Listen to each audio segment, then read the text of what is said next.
Hello, everyone. This is a new lesson, so this is going to be for everyone. All right, so we have a new topic for today.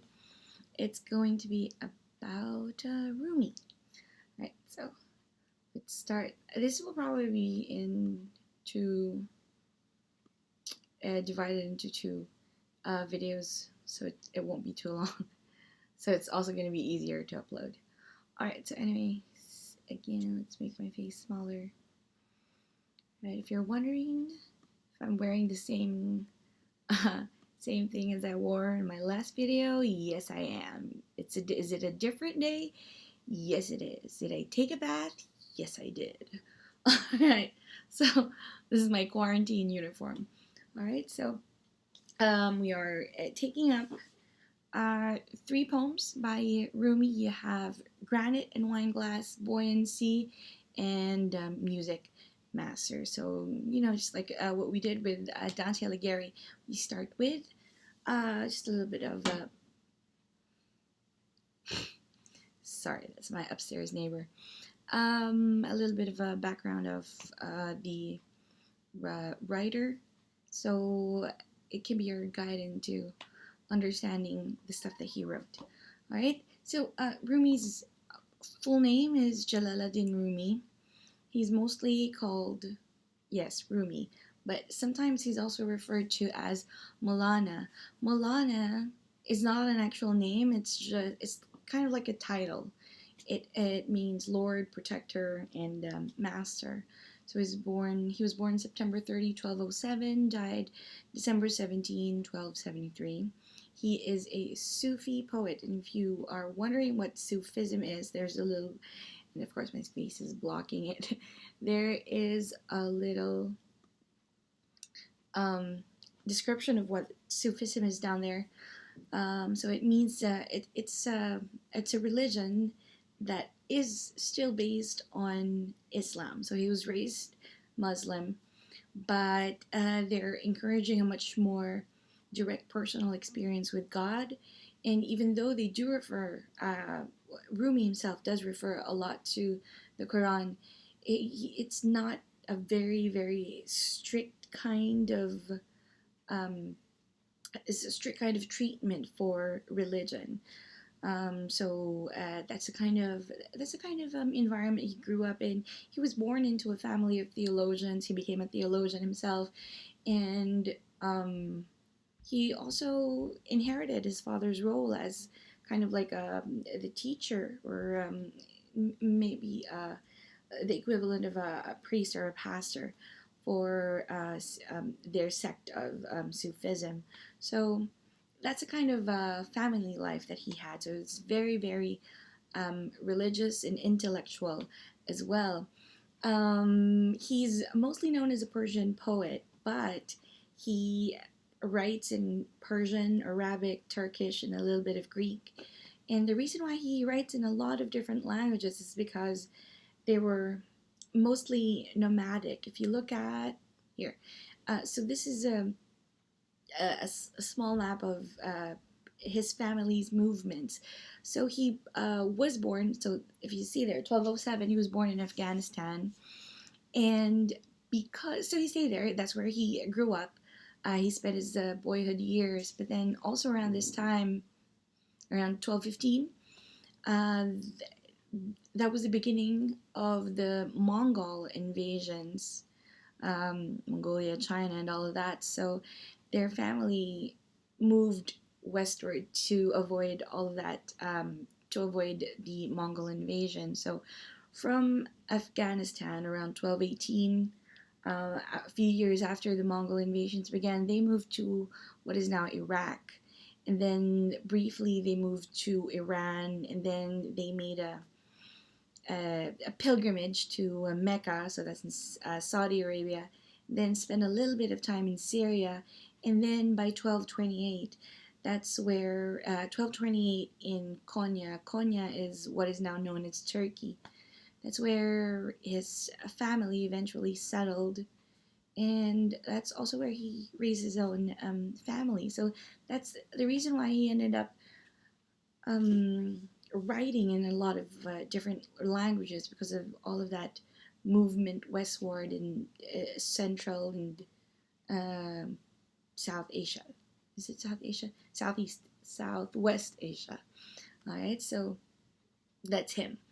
All right, so but at this point though, he was still strictly just a theologian, a teacher, but his life took a turn by the time that he met Shams al-Din, who was a wandering holy man, in November 30, 1244. This is around the time when the mystic in him kind of surfaced and the poet in him grew. See, Shams al-Din was, well, a wandering holy man, and he was also a holy man himself. And because of their travels, they learned a lot from each other, and they were really, really inspired with each other.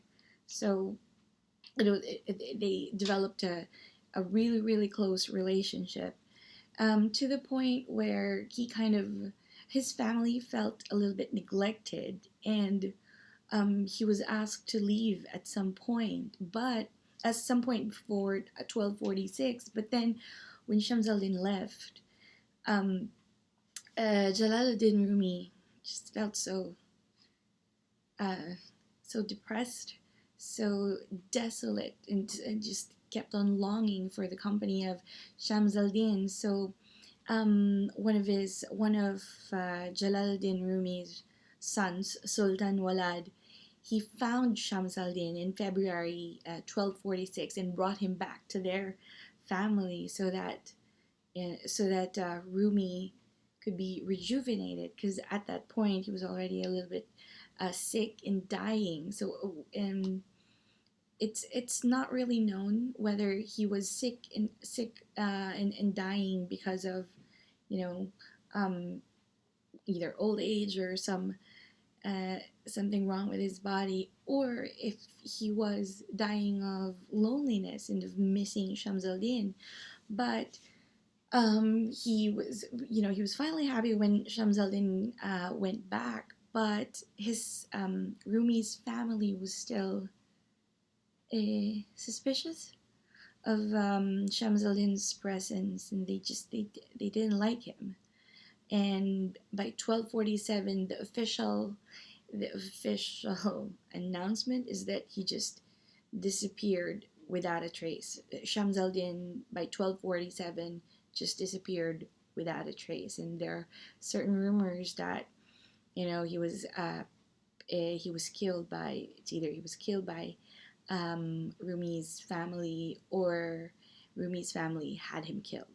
Right. So, but it's never really confirmed. Just the official thing is by 1247 he just disappeared.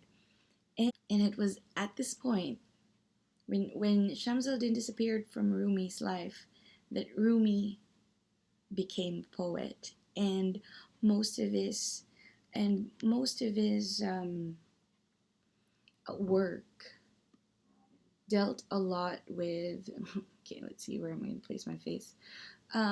Dealt a lot with the relationship between the beloved, the beloved and the lover. So, and the longing between the two of them, because they're apart, they're never together.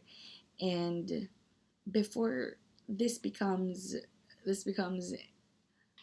anything to do with the love and romance, it's just not that. Because remember, Rumi is he's a holy man, he's a theologian, he's a he teaches religion, and he's his entire life was dedicated to God. But then there's also this kind of this relationship that he developed with his friend Shams al-Din, and with Rumi's poetry and his treatment of religion, he was able to mix the two, not mix, but just meld the two of them together, faith and love.